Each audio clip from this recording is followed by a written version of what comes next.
contestant number 1, I'll be willing to be your 4th husband. We were strangers, starting out on a journey, never dreaming what we'd have to go through.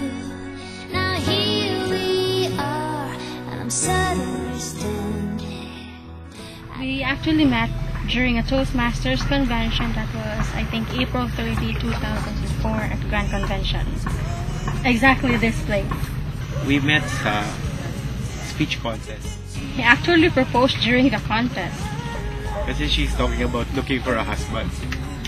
So, on the spot, nag-adlib ako na I'll be willing to be her husband. And everybody laughed. Then everybody was so kilig. I was hiding under the table. I was attracted to her, I have to admit. Una ko palang nakita sa kanya, parang sinabi ko na rin na nakita ko na talaga kung sino yung gusto kong i-walk down the aisle. He's generous, he's malambing, and he's so thoughtful. And I know that he loves me a lot.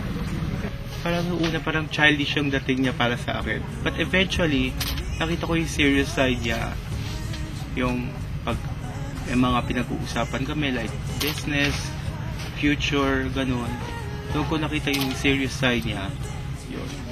Doon lumabas yung totoong Carly, yung pagiging seryoso.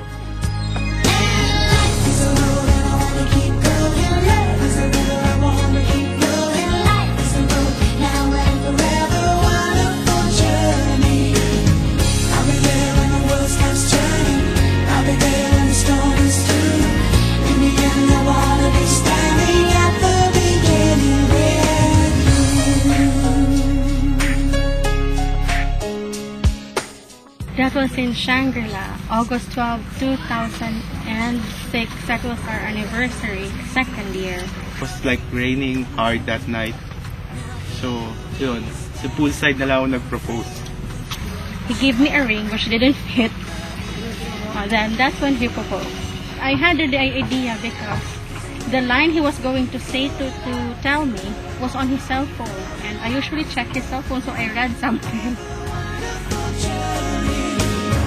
I've been there when the world stops turning. I've been there when the storm is through. In the end, I wanna be standing at the beginning with you. Knew there was somebody somewhere. Got me love in the dark. Now I know my dream will live on. I've been waiting so long. Nothing's gonna tear us apart. And life is a road, keep going. Love is a road, I wanna keep going. Life is a road, now and forever, wonderful journey. Dennis, this is the day we're both waiting for. We've struggled so many challenges, of ups and downs from the start, and whatever problems that we may have, I know we can do this.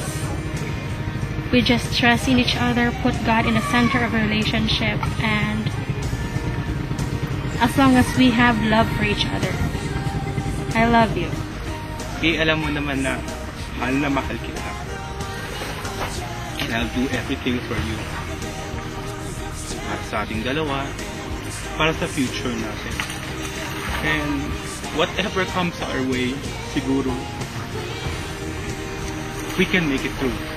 I love you.